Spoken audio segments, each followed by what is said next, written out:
Welcome back to the Purpose of Our Profit podcast. This week we had Laura Bell on from Taekwondo. Somebody I know very well, teaches my kids Taekwondo, and it's a very good sport for them. She talks around empowerment, discipline, confidence. I mean, she's trained at the highest level and competed at the highest level as well, won multiple golds, and she won silver at the Commonwealth Games, British champion as well. But it's not just about that. It's not just about having her own business. It's about having the discipline and business knowledge to be able to make a decision when she was going into a career that she wasn't sure of, and actually changing careers and then becoming and going back to restudy into business and event management and moving into marketing as well. And that's where she then got the knowledge and confidence to start her own business and take the risk as well. And she even talks around it's doing the small things you don't like. It's doing the paperwork, it's doing the admin. When she was competing, it's doing the stretching, all stuff she doesn't like to do, but it's doing it consistently and never becoming comfortable. So I hope you enjoy this episode.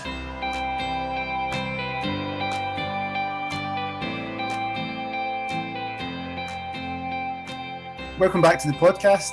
Today we've got Laura. How are you doing, Laura? I'm good, thank you. How are you guys? Fantastic. Yeah, really well. Laura, for our listeners who don't know you, do you want to introduce yourself, please? Sure. So I am Laura Bell, Sweeney, and my kind of main job is I am a martial art instructor. So I coach the sport of Taekwondo, so the kind of Olympic style Taekwondo. So I do that kind of most of my time. It's my main focus. But I also run a kind of community fitness studio. So I do that kind of in the west of the city. So I've got a wee studio that I work out from there. I do some sports therapy out there as well. I'm a qualified sports therapist. And I do a wee bit of lecturing, business lecturing 1 day a week. So I've got a few kind of different revenue streams, few different kind of jobs. That's fantastic. So, I mean, there's actually quite a lot in there for everyone to kind of understand as well. And obviously we met because I was getting some work done in my garden. I was getting this shed put up. And what happened was my joiner at the time, who is a highly trained, I can't remember what it was, but it was the size of a house. He said it's good for your kids to get a bit of discipline. It's good for them to be able to kind of protect themselves when they're a bit older as well. And it's actually the prime age. And he had a daughter who was 4, and she just started, I think at the time, it wasn't Taekwondo, it was the kind of Bruce Lee one. Can't remember exactly what it's called. But he said it's really good for you. So then I'd asked around and your name popped up and people recommended it. And I've not looked back since. It's fantastic. I'm glad your kids enjoy the club. It's a good few years that they've been going to the club now as well. So it's good that you guys have stuck it out, which is really nice. We're going to get right into this, but I mean, even just random stuff, I mean, it really surprised me when they have to practice. Is it the speaking to Korean when they count up to 10? Yeah, so a lot of the commands, so my kind of background to Taekwondo is mainly sparring. So I know a lot of people look at Taekwondo as a martial art and martial arts as martial arts. I kind of see it a wee bit more as a sport. I mean, the elements of the martial art are very there and they're very strong, obviously. But if you ever went into a competition, the referees, all the commands are in Korean, for example. So like your stop, go, counting, everything like that, all your kind of warnings are in Korean. All the kind of different things that you need to kind of know, even in kind of the Pumse, the kind of traditional side of competitions, they're always in Korean. So yeah, we take the kids through that as well, and they actually pick it up really, really fast, which is really cool as well. But that's like, I'm sure your kids, Darren, are they learning French just now? Is that right? They're doing French just now. They're just back in after the summer break, so they're easing back in. Even the simple je m'appelle, I think, is proving a bit difficult at the moment. But yeah. Like, I think there's a big thing around that. Like, I really love, like, language. I love the fact, like, even just being able to teach them some form of discipline. But I think that benefit of having that language component, kids, they're like a sponge. They just soak up stuff so easily. Yeah, absolutely. What I was going to say, Laura, obviously we're going to get into the whole aspect of your business, but I mean, you mentioned even you do the business talking as well, but I guess if we can take it right back, because obviously you are a fully trained, I've got here a 4th Dan black belt, is that right?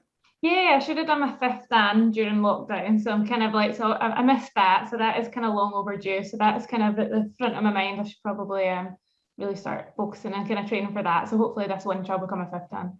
And what is it? What is a 5th Dan? Or what is a 4th Dan even for our listeners? 4th Dan. So after you kind of become a black belt, that's kind of like a 1st Dan. If you're under 16, it's like called a 1st Pum. And then you go all the way up to 9th Dan black belt. So it's your different kind of levels of black belt. We always used to say in our club, once you're a black belt, you know the basics well. So I think sometimes there's like a people think of black belts as like levitating, or do you know what I mean, like masters or everything. It's like, actually, you know the basics. I thought black belt was completed it, but there you go. No, not at all. So there's not so many ninth dans in the world. So I'm kind of like a fourth dan, so which is a good level. It's a good instructor level to kind of be at.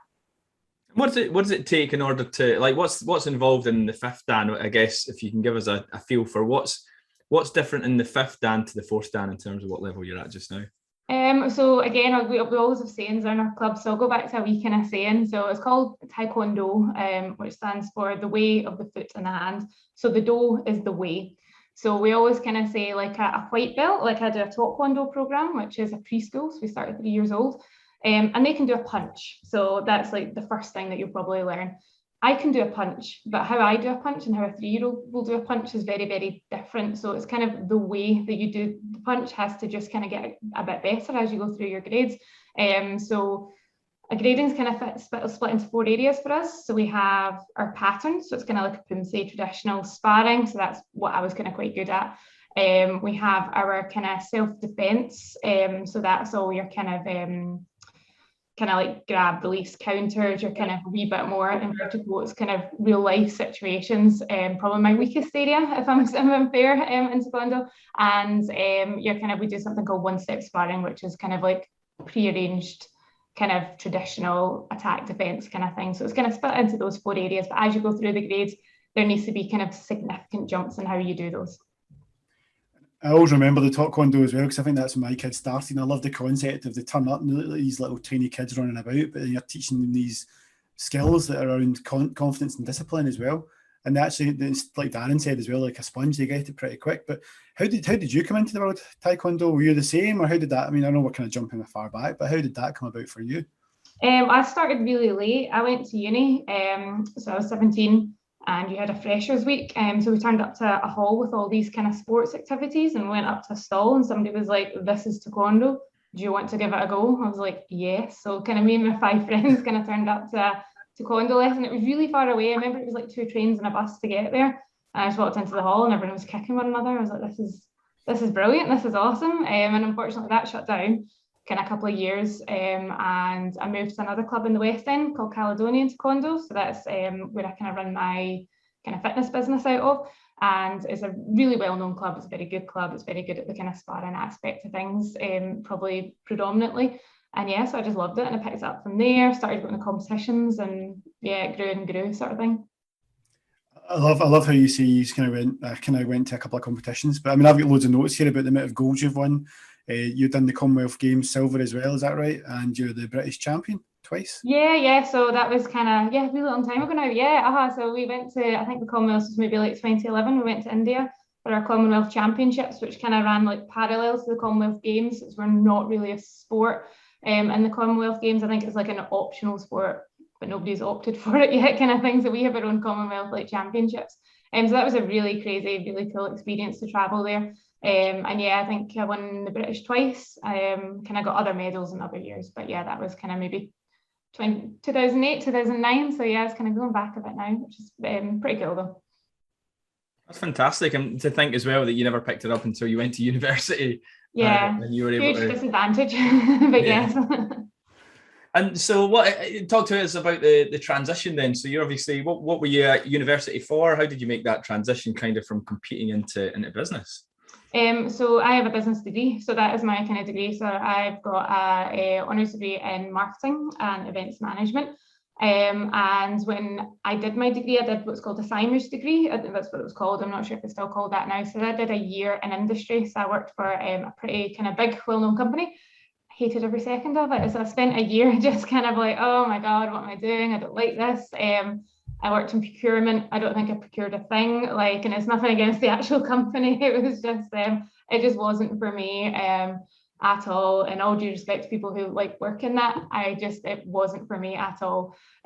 So I kind of finished my degree because I'd started it, so I should finish it. And when I got to the end, I was kind of like, what do I love? So I love sport. I've always loved sport, always loved fitness. And I was really kind of starting to compete a bit more in Taekwondo. So I was like, why did I not just do that? So I immediately went into a HND in sports therapy when I came out of university, which is kind of working with injuries, but in a very kind of sports specific way. looking at kind of rehab plans. I do a lot of sports massage now. And yeah, so just kind of self-employment is the most obvious kind of path to take, I feel, that for me. And I kind of just did an employed job at the side when I kind of started out. So I kind of did an employed job, so I knew all my bills were covered. But then I was kind of really focusing on kind of still competing and running a business. So there was a good kind of portion of time there I was kind of doing both. But it kind of worked out really nicely. And then I kind of just decided to kind of be completely self-employed. I really like that element you talk about, having your job, you kind of pays the bills, but you're kind of working and really focused on kind of building the passion up on your passion project to get to that point where you can kind of move into that full time. But I think it's maybe Jim Rohn that talks about like work full time in your job, but then work every hour after that on what do you want your success to be, what your passion is, and over time then that's going to kind of move into something you'll be able to step into full time. And it feels like quite a logical and rational approach. Is that how you thought about it at the time, that it was a kind of mid to long term plan for you? I think I'm quite a risk averse person. So especially surprising maybe the kind of the sport that I was in. But yeah, I really plan things out. I'm kind of like a really big planner. I think about every option, every eventuality, and then I take a very calculated kind of approach to business for sure. So certainly during the pandemic, where things happened very quickly, that was really kind of quite hard for me to adapt. I was kind of like, oh, is this going to work? And actually everything kind of worked out fine. So maybe that was a wee lesson for me kind of learned there. But definitely I think it would have been a lot scarier for me and a wee bit more, I wouldn't have felt as comfortable or confident just kind of like moving straight into self-employment. So it was a nice way to kind of do both. I had a wee bit of security, and then I just kind of tapered down my kind of employed hours, if that makes sense, and just kind of shifted over to kind of being more employed, more self-employed. And then I think it was the British Championships were actually won. I broke my hand, and the job that I did, I couldn't have a broken hand. Like I literally couldn't do the job. And then I was kind of like, okay, maybe I'll just stop doing the job, and I just kind of went, oh, I can't work, got a broken arm. Yeah, I'll maybe just kind of call it a day here kind of thing. So it just kind of, everything kind of came together a wee bit. So it kind of worked. There's something in that about, you have to talk about the kind of dedication and the confidence, I guess, you have to compete at the highest level. And to be able to do that in your own learning experience, where you've actually been trained, you've done business and events, and you went back to do your HND as well. And then you went into a job before that, actually, in procurement. It's funny because we had somebody on recently from a procurement company as well. I listened to that, yeah, I did listen to that. I was like, that was not my experience in procurement. I thought you might have done, because you caveated it. No disrespect to anyone that works in that space, but I hated it. It wasn't for me at all. So. But that just shows that kind of mentality of really, you've tried something, you didn't like it, and then you're going to just segment into something you really got a passion for, and that's kind of where you've landed, which is fantastic. What is the mentality to be able to go and compete at these kind of championships and these big events as well? It must be quite hard if you're doing your day-to-day job and then you've got to go and step out of that mindset where people are kind of probably just happy being in that job and just getting paid a wage, but you're then stepping out of that to then go and compete at quite a high level. I think I speak for myself and all my teammates when we say we're the most competitive people you'll perhaps ever meet ever. So I think, yeah, we're just all really competitive. I am really competitive. I remember we had a yoga person in the gym. We managed to have competitive yoga, that way at the end it was like, I won that. I don't know how you can win at yoga, but one of us did. Jumping, simple jumping exercises would turn into a competition, so it's everything's a competition, and it's not even necessarily against other people, it's like with yourself as well. So there's kind of different levels to competition. So there's definitely kind of, okay, I've achieved that level, okay, let's level up. How can I push how can I push myself further in competition? You'll kind of meet better and better players. It's kind of a strange sport, Taekwondo, where you could enter an open competition and get an Olympic champion in the first round. It might be your first kind of G-ranks competition, it's just kind of it was the way it was then, sort of thing. So you would meet national team players, you would start to meet kind of all these kind of quote big names kind of thing, and it was just all an experience. So yeah, I think the kind of competitiveness and kind of goal setting really kind of drove me as well. So where did that come from? Because it's funny you mentioned this, because Darren's one of the most competitive people I know, which is bizarre. So Darren plays football, basketball. He's like, oh, this kind of stuff, and at football he's one of the most pain in the backside people, because he's always on no matter what. And even when you finish, he's always on. He's always talking about it as well. But where did that competitive come from? Is it a childhood? Is it where did that all stem from? Don't know. That's a good question. I don't know. I think I've always been competitive. I've always been into sport, like, and I've always kind of really wanted to kind of like, if you're playing a sport, like I want to win it. Like I do park runs on Saturday. Nobody knows that they've entered into a race with me personally, but I'll pick someone and it's like, right, I have to beat you. And then if I kind of get past them, it's like, right, I have to beat you. And that's kind of like, but that helps me kind of like get a better time, if that makes sense. Like that motivation really helps me. So I don't know if it's just benchmarking. I don't know if that's kind of what it is, but that kind of pushes me to kind of work harder. Like I'm not a great kind of solo workout kind of person. Even if I went to the gym, like I will always perform better. I'll do better if I'm kind of even just working out as a group. Because, you know, if you kind of see someone lifting weights and it's like, oh, they're lifting 40 kilos, it's right, I'll try that as well. Okay, maybe I'll try. And you'll just try and keep up with people, you know. So I think I'm just, really competitive. So I love that. And I think I wonder whether there was something in there consciously for you about moving into business that perhaps you weren't able to satisfy that competitive nature in your corporate job. Did you feel like consciously stifled there, that you felt like you needed to express yourself and compete kind of more on your own terms? Or was it just you hated the job? Do you know, I felt it's a very big company, so I was a very wee cog in a big machine kind of thing. And I've been self-employed for like a really like 10 plus years now. I like kind of seeing where my work makes a difference. Do you know what I mean? You can kind of like have that, it's like immediate feedback, and kind of have gone back into with kind of lecturing back into kind of working as a team. And I will say I'm not a great team player. I work best kind of like, you know, kind of business wise or kind of work wise, kind of like kind of working by myself. But yeah, it's kind of strange to go back into like a big-ish organization, kind of working on, relying on other people again, being that kind of small cog again. But yeah, it was maybe a bit boring, dare I say. Do you know what I mean? I find it physically difficult to sit down for like long periods at a time. Probably start seeing me kind of squirming in about half an hour. But yeah, I just kind of, it didn't kind of spark anything, that job, so it just kind of wasn't for me. But I don't know if, to be fair, I kind of like gave it my all, but maybe it was just a kind of lack of interest. I still stuck it out. I still finished it. I had to do it for a year. But yeah, it just wasn't for me. And is there anything, like, I guess thinking about, you've said you've been self-employed for 10 plus years. Anything that you've learned from, I guess, Taekwondo, apart from obviously the motor skills, etc., that you think have transformed into business?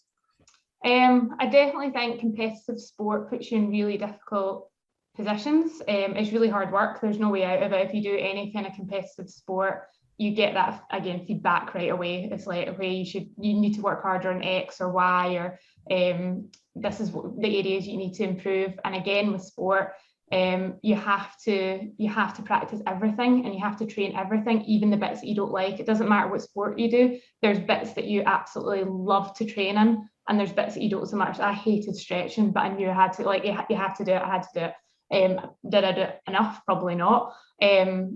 But the areas that I loved, always kind of worked really, really hard on it. And I think moving that into business, there's bits of kind of like areas that you have to run a business. I hate doing all the accounts, hate doing all the paperwork. Since we've moved out of kind of lockdown, I've kind of started to create different systems kind of like behind the business, like online signups, like all those kind of things that will help the customer. It'll help me a wee bit as well. It'll kind of make things a little bit smoother.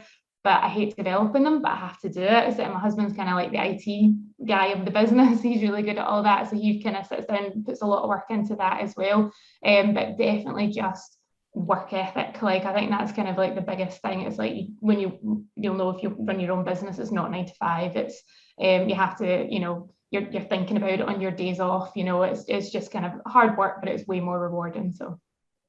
So then that is fantastic. So we kind of covered competitiveness. We spoke about your background as well in business. Then talk to us about like starting your own business and picking the kind of the marketplace as well, because from what I've read as well, it looks like it was firstly aimed at children, and then you opened up to adults with Taekwondo. Is that right? Yeah. So we when I first became a black belt, the kind of club that I worked for, he kind of needed someone to, John Haggerty, who runs Glasgow Taekwondo, he needed somebody to kind of work in his gym. And so the kind of easiest place to kind of start, I guess, with coaching was coaching the kind of kids classes. So I helped out the kids classes, and I kind of took over and kind of worked in the kind of primary school program, I guess, he had there. And then it was quite a natural transition. I feel at no point did I have like a massive big, okay, I'm going to, like, that's it, I'm going to work for myself. I kind of thought, oh, I'll kind of do this over in the south side of Glasgow. I'll just kind of open up a club over there and I'll run that. And so I did that like 1 hour on a Saturday morning. And then as I kind of got better and learned more about Taekwondo, it's kind of like, okay, I'll teach more advanced grades, we'll move into sparring. And then a few parents came to me one day and just kind of said, oh, okay, fancy joining in on this, anything you can do. So you just kind of started a kind of, we had a really big space. We had a, like kind of an area for parents to train next to the kids if they wanted to do that. And then since COVID, I've had a few kind of phone calls about, oh, could you start a family class? Is that something you would look to do? So we started that like a couple of weeks ago. So it's just kind of adapting to the marketplace, listening to feedback, listening to kind of what people are kind of looking for, and just trying to kind of adapt to the situation as much as you can. So sometimes that, like, I'll hear people talk about being, you know, like fear of jumping into business or moving into business because it's like we're not the finished article and I don't have the grand idea or I'm just not quite ready yet. And it's just so refreshing to hear how your transition, it's like so relaxed almost, but almost from how you iterate as you go. It's like I didn't have it all figured out. I kind of started where it felt right, and then it moved on to something else. Then you started your classes over on the south side, and it's kind of just evolved naturally from there by you focusing on what do people want, what does the market want, but also the areas that you're comfortable in. So I think there's something really important in there just around not having everything figured out, like not being 10 steps ahead, just thinking like what feels right the next step or the next couple of steps. Yeah, and I think it's important that you'll make mistakes. Like if I look back now, like what I would say to myself 10 years ago is like, just like, oh, you know, hindsight's, you know, a wonderful thing kind of thing. But if you make a mistake, you just adapt it. You just kind of change it. It's like, okay, that didn't work out. And we moved location during kind of lockdown. Our previous facility was sold. So it took me a good while over summer just to kind of move things, adjust things. It's like, is this going to work? Is this not going to work? Who knows? Like, and it might not be what I've decided now, might not be what we use going forward, but it's just where we're at right now. It might change, it might not. So I think it's okay to kind of make mistakes. You just have to adapt to them. I think as well, it's massive that you mentioned around lockdowns and the COVID and all of this government guidance as well, because obviously you're a contact sport, well, as much as contact can be with kids and sparring as well, but it's in person. And obviously, you move to digital service as well, but that in-person service, you're relying on the government to give you advice on what you can and can't do, and that advice constantly changes as well.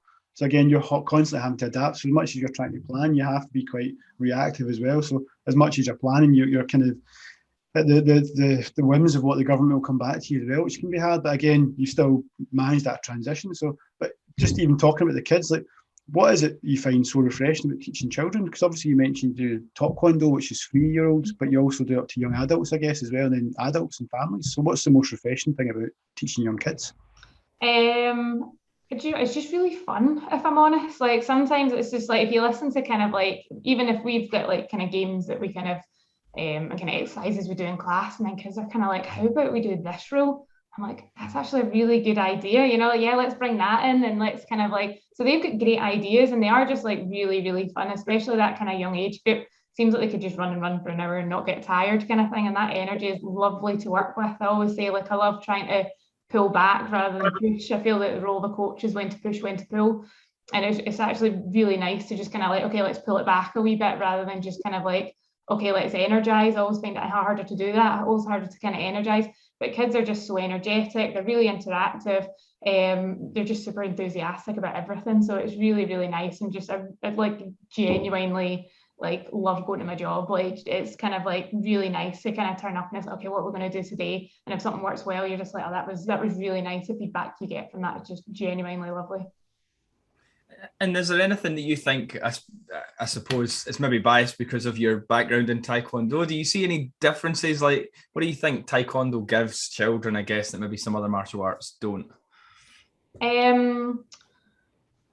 I think I'm probably a wee bit more relaxed as a martial arts coach, so I don't always like wear a full suit to kind of teach that kind of thing. And to other coaches, that would be like, oh my, terrible. It's like, like Cardinals. Give me your fourth Dan back. Yeah, so I'm kind of a lot more relaxed, I guess. I think, well, we are in the Olympics, so it's kind of really cool that kids can see that kind of on the telly. So kids came in, especially from the Olympics, and they're like, oh, we saw that boy Bradley got silver, and They had, during lockdown, one of the things we did was a little kind of Zoom call with myself, another team, and Bradley, who went to the Olympics, and Rebecca McGowan, who are both obviously on the GB team.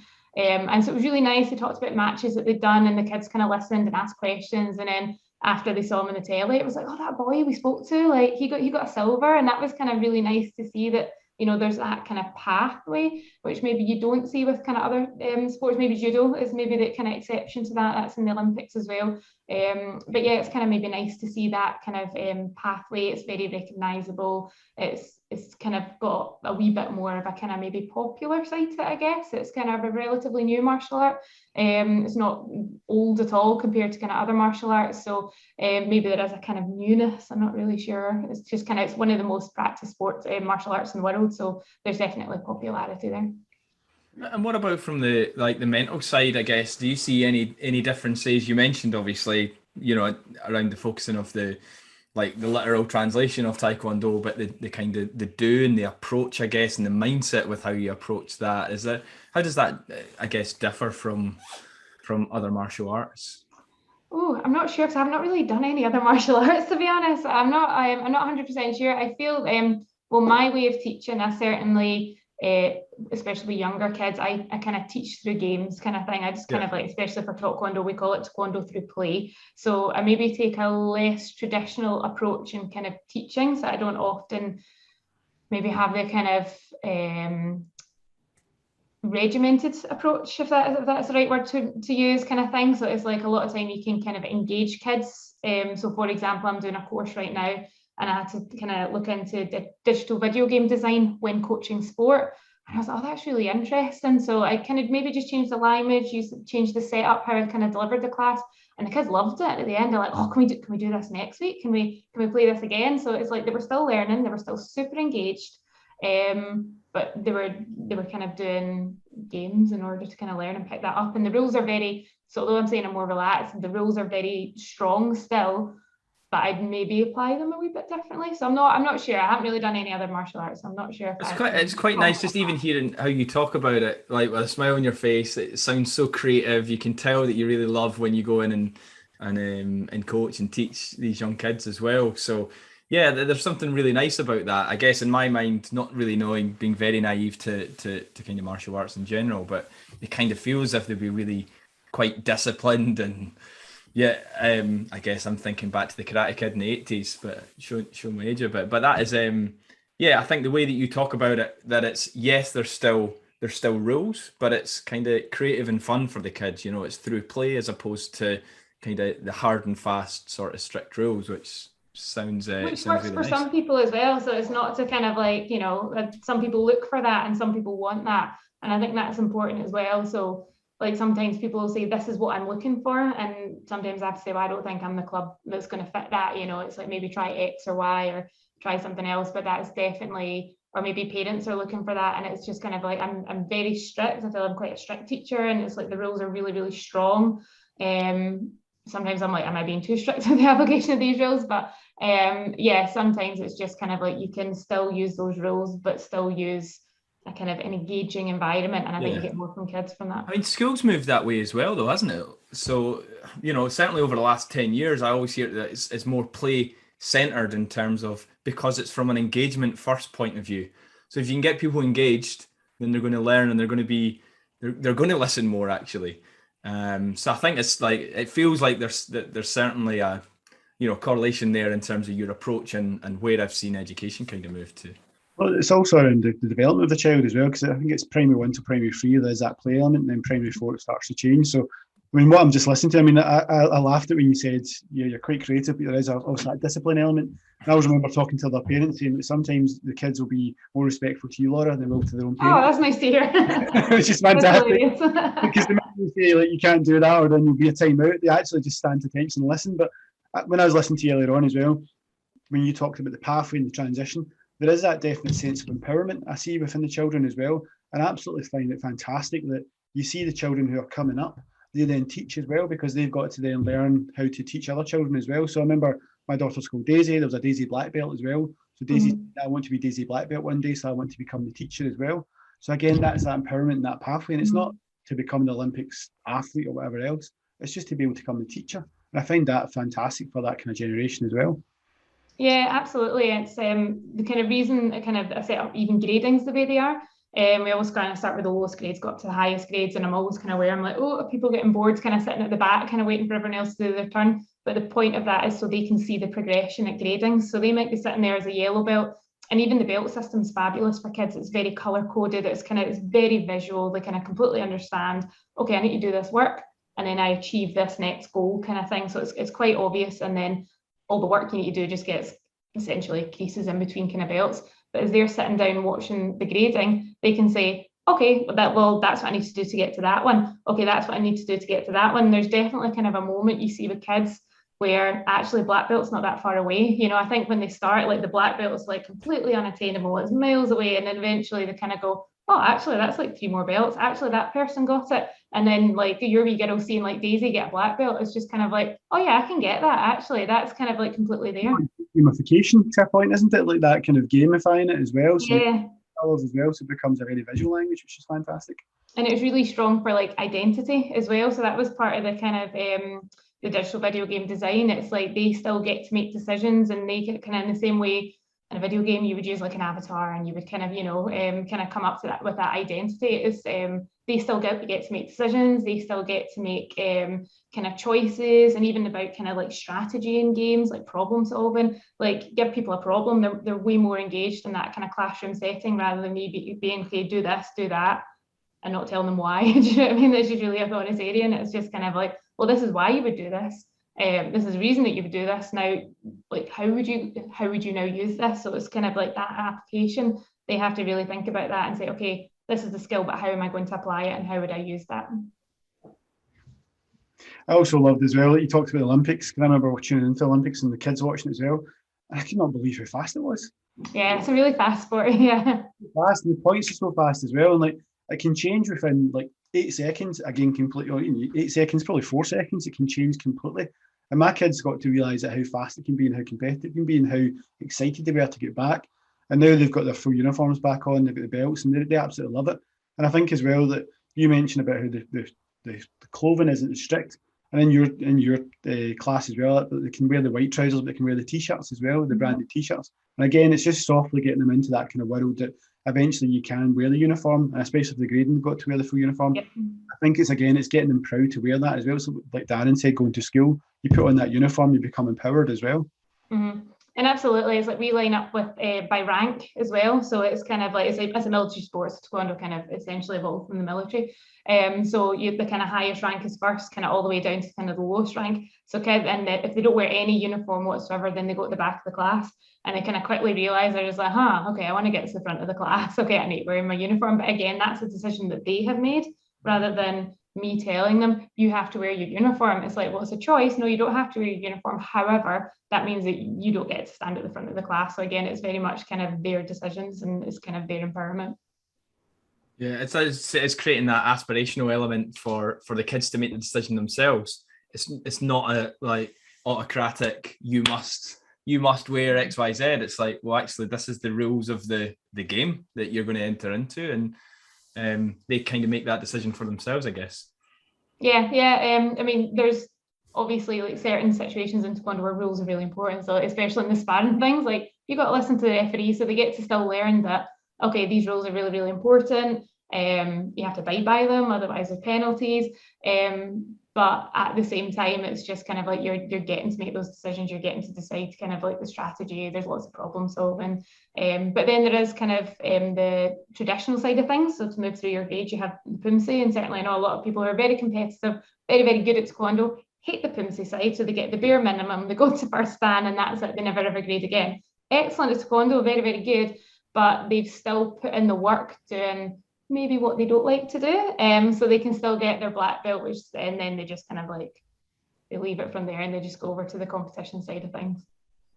I think it's tremendous, honestly. And for anyone who hasn't even checked out Taekwondo or checked out Laura, definitely check it out, because it's given my kids a sense of discipline as well. And even during the lockdown, we'd be out in the garden, and I'd probably shouldn't tell you this, Laura, but I had pads on in my legs so Brilliant.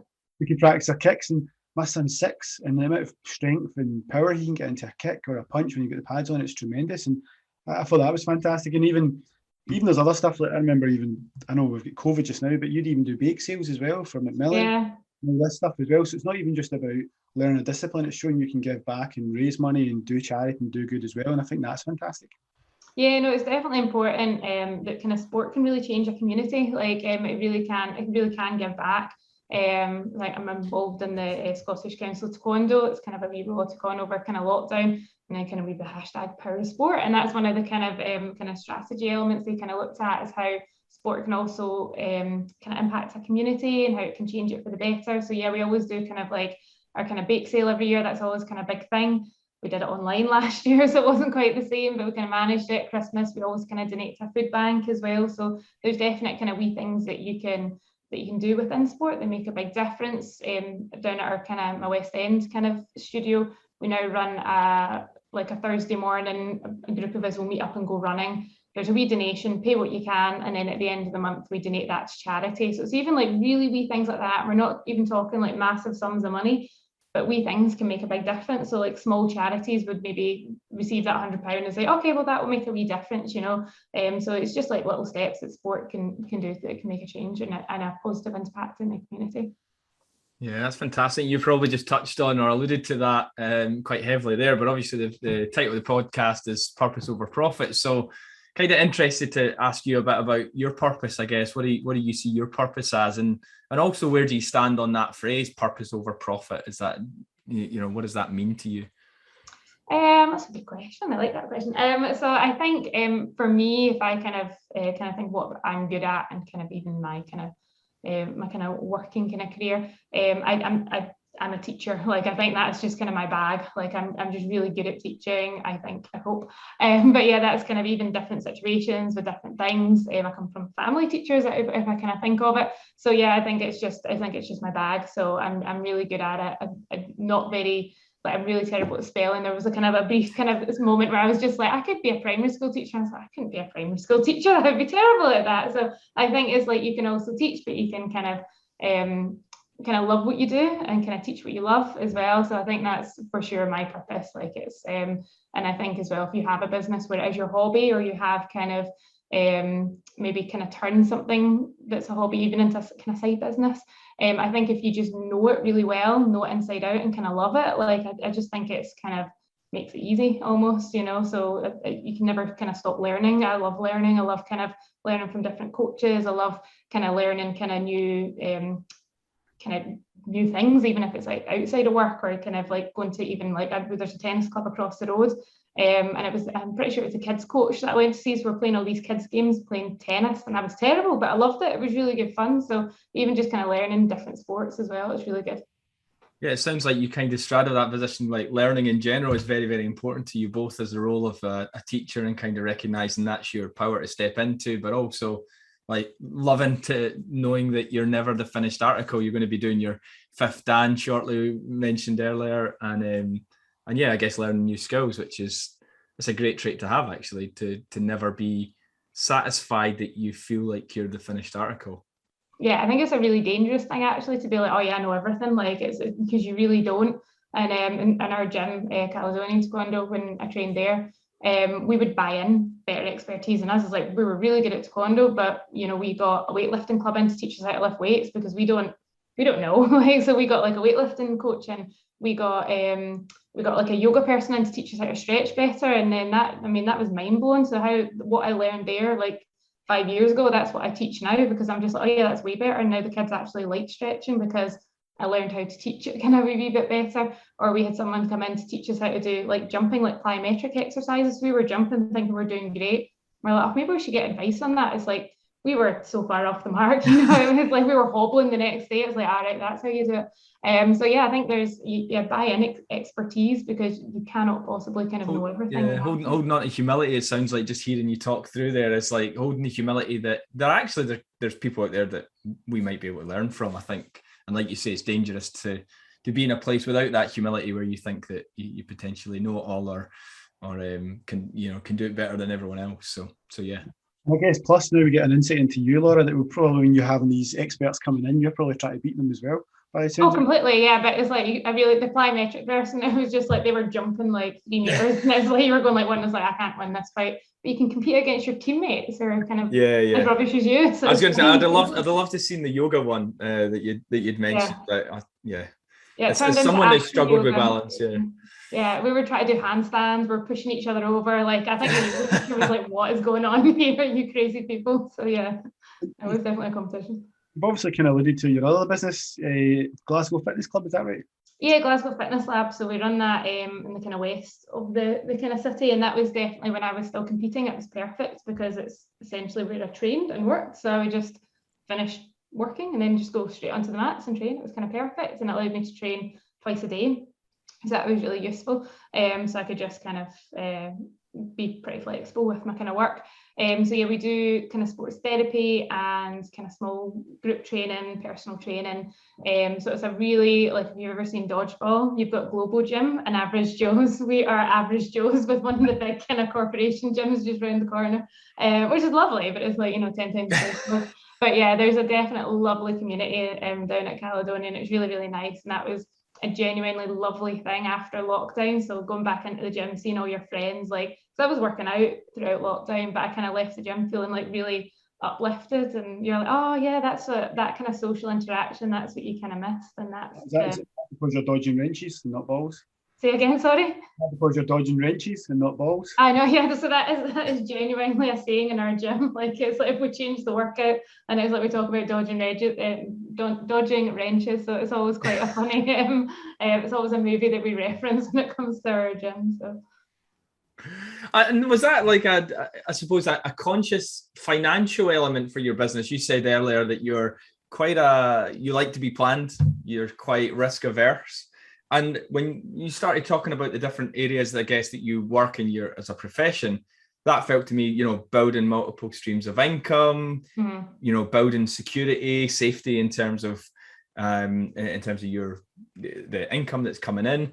Was that something that was more kind of tapping into, like, I love that, like sports therapy was something that I kind of go into, that I enjoy. You've said you went into lecturing as well recently. Was it more driven from a passion from it, or was it a kind of, no, I'm good at that, I could provide that as a service, and actually it would make my business a bit more secure? A bit of both. I was definitely very aware of having different revenue streams. So that's kind of when I the first thing I was kind of qualified in was probably being a PT.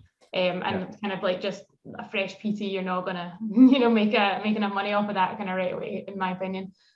So without working kind of somewhere else.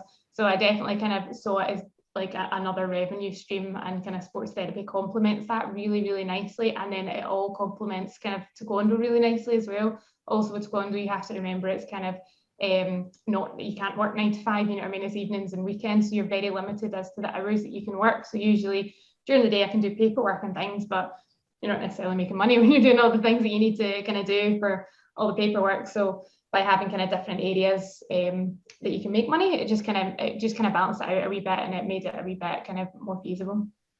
And talk to us about the lecturing then. That sounds quite an interesting one. You said, is this quite a new thing you've been doing recently? Yeah. Just, I don't know, I seem to fall into jobs. So I kind of fell into kind of lecturing, which kind of started 5 years ago now, maybe. I kind of started just doing an afternoon a week kind of thing. So I do it one day a week. It's a nice thing to have kind of in my back pocket. It's kind of a regular income kind of thing. So it's kind of it's the first time I was back in the PAYE system for quite some time. But yeah, it's kind of, again, it's kind of daytime hours. I wasn't competing, so I kind of had a wee bit more time in my hands. So it just kind of fitted in quite nicely. Usually the kind of subjects that I teach are kind of business plans or kind of marketing, which is kind of my bag. So I can reference my business quite a lot as well. And then with lockdown, it was actually useful because it was all online. So I was able to kind of teach online, and it was one of the things that I could do, if I'm honest. So there's quite a few things that we had to adapt. So we did Taekwondo via Zoom, but a lot of other kind of areas in business just had to kind of stop kind of entirely. So it was kind of something that I could do. And I read as well, I was doing a bit of research and seeing that you reference a couple of books. I mean, one's The Chimp Paradox, which is sitting up in my room just now. I think I was a quarter way through. I haven't got around to finishing it. And there was another one, I'm trying to remember the name of it. The pressure principle, I think. Yeah.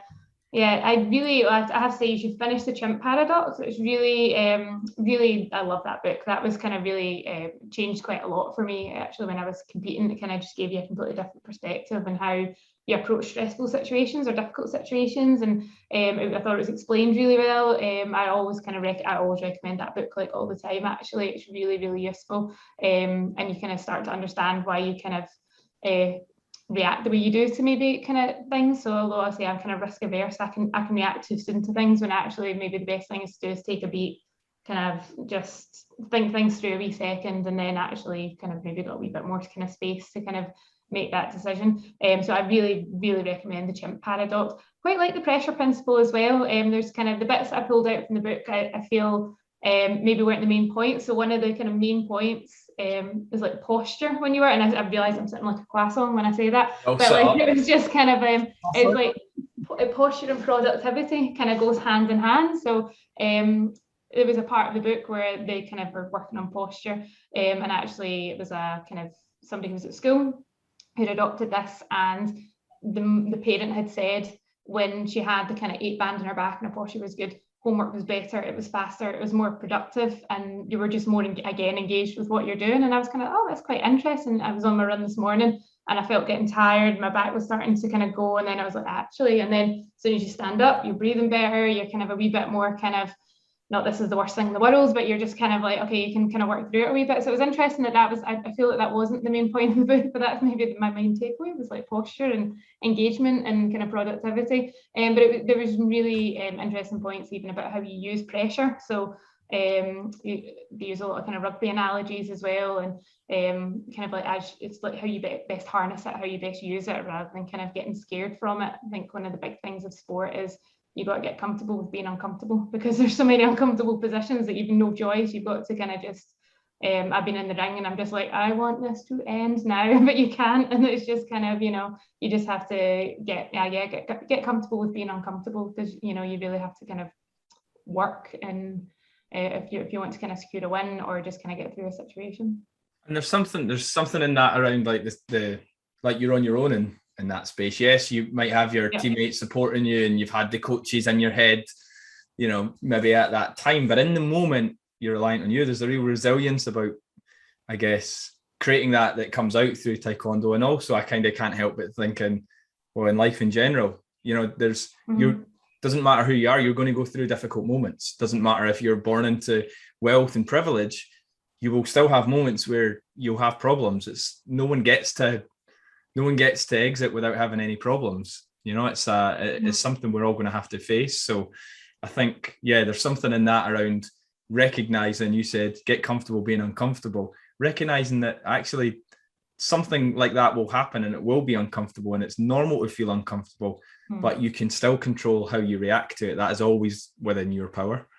But I think that's there's such a great analogy there for me, both about what Taekwondo can give to you through recognizing that responsibility. It's you on your own and you have to get through it, but also kind of building that into life as well. So there's an All Blacks book, I can't remember what it's called, but it talks about the All Blacks and the mentality of them all, and he talks around basically the best All Blacks player will still have to go into the boot room and clean up all the boots and clean up all this stuff, because that mentality, it doesn't matter how high you are, you still got to do the dirty jobs, like you were saying as well about the paperwork and all that stuff. Even in your sport, you still got to do your stretches, because you need to perform constantly. You need to be reinforced. You need to be humble as well in the humility aspect, because that's crucial. And I think that's fantastic around what Dan was saying about that piece, because starting to understand the traits of a high performance athlete like yourself and a teacher is crucial as well. And you can see that that's now come into business. Yeah, no, there's definitely a lot that you can take, like even just resilience, for example. Do you know what I mean? If you do any competitive sport, I think it definitely makes you resilient. Do you know what I mean? You just have to really work hard at it. You get a really good work ethic. When you work for yourself, you just really have to have a good work ethic, like for sure. It's not 9 to 5. Do you know what I mean? It is evenings and weekends, it is anti-social hours. You do care about it a bit more. So I think you always work harder for your business. Maybe that's why I was terrible in procurement. It wasn't my business. I was like, maybe that's why. It's like you care more when it's your own, you know what I mean, when it's your kind of thing. I mean, hearing about you talking about your purpose as well, though, it's like you're in a position where you recognize that's not your purpose, and maybe you weren't clear about it what it was then, but you know, being a teacher, being able to learn and grow and expand, you can still do that within a corporate environment, I'm sure, but it sounds like it wasn't in the corporate environment you were in. But then I still worked hard, like, so I still did my job, like, and maybe did, you know, not much more, but like I did my job and I did it to the best of my ability. Do you know what I mean? So again, there's also like when I went back to uni, I was halfway through a degree. It's like I knew it wasn't what I wanted to do, but you have to finish your degree, so you have to do what you don't want. You have to do what you don't want to do. Do you know what I mean? That's the resilience. That's the, like, you know? Yeah, that's almost like that's the means to the end. You have to be in there and take the rough with the smooth, and be in there and be disciplined to finish it. Yeah, I mean, it's still resilience. It was good for me to do that sandwich year, because I would have left, tried to get a grad job, ended up in a grad job and being like, oh, okay, actually, no, like this is not what I want to do. So that kind of maybe fast track things. So it was completely right for me, but it was, it wasn't for me, if that makes sense. I'm kind of excited now to ask the question of what is the kind of vision now for your businesses, if you like, because you sound like a big planner as well, but at the same time you fall into stuff. Sometimes things fall in your laps. What is your the plans for business? So I would like my own gym. So that's my kind of like my big plan is a Southside gym for my Taekwondo business, and just kind of bring it all together, to be honest. So I guess I've got a few big projects with my Taekwondo club at the minute that I'm kind of working away on, just kind of based on kind of what I've learned in the past few months, sort of thing, some things I've been working on. So some kind of in the medium term, got some nice kind of projects kind of bubbling away, but I would love to have my own facility, my own gym in the south side. There are always pros and cons. So again, I'm a planner, so I plan for that. So yeah, there's definite kind of, I probably have to kind of move away from where I am to kind of like afford the right kind of premises. It probably won't be in the kind of medium term future, but yeah, I would love to have my own facility, my own gym, because I think that would be where I want to head, the kind of direction I want to go in. I'm guessing as well some keep on with lecturing as well, because that sounds like it's quite a good piece, because if you're covering marketing and business as well, that's keeping you fresh in your mind and keeping you on your toes, which is fantastic. Yeah, because like my marketing degree, like social media wasn't a thing, like, you know what I mean? It was just kind of like, it was like, you know, very traditional, you know. And so I'm doing a kind of online marketing course right now. And again, I'm like, wow, there's so much I didn't know about algorithms and, you know, how the demographics actually work and, you know, kind of Facebook. So yeah, I'm learning crazy amounts from that actually. So for sure, teaching means that you have to kind of keep learning as well. So I'm enjoying doing that, because otherwise you can quite easily get a wee bit maybe stagnant, you know. Yeah, you always have to. I mean, there'll be a pressure element. You talk about, is it the pressure principle? I'm always looking for new books, but that pressure to be able to teach and do that effectively and be competent at that kind of puts you under a bit of pressure to kind of keep that front of mind for you and keep learning as well. And when you're teaching, people always think that you deepen your own learning anyway. It's like when you share principles, advice, methods, like everyone wins. Like the people that are hearing that will hopefully win through your knowledge, but you'll kind of deepen your own knowledge at the same time. Yeah, and it's because I still test myself as well. I think that's really important. So me doing a grading, that's me testing myself, you know. And I think if you don't have that kind of challenge, maybe again, you can kind of maybe get a wee bit kind of stagnant, you know. So it's like, even I'll do courses because you get assessed, you get that test, and so it kind of does. Otherwise, I love reading books and I really kind of enjoy doing that, but there's no challenge at the end of it. So by challenging yourself, again, I think that's how you grow as well. So how can people find you apart from your park runs where you're basically challenging them in your mind? Where can people find you? What website can you find you on? What Instagram and stuff? So my Taekwondo page is titankd.com. So that's find us on the web. Handle is Titan Taekwondo Scotland on all your kind of Insta, Facebook. My community fitness group is called Glasgow Fitness Lab. And again, that's just a handle for all the social media, so you can check it out there. I'm not really on Twitter side or TikTok. I'm not going there. The young people can deal with that. You're in good company. I don't think, unless Chris has went on it in the last week, but yeah. So it's like another hurdle. I'm just leaving that one. I'll get young people that kind of like do a bit of coaching for me. If they want to start a club TikTok, they can do that. So I think people should definitely check out your website, because even on your website you've got some like training resources as well. People can check out the videos. They can even look at the quizzes, which I find quite interesting, the Korean quizzes, all this kind of stuff. Yes, we added them. Yeah, I thought that was kind of quite a nice touch. So yeah.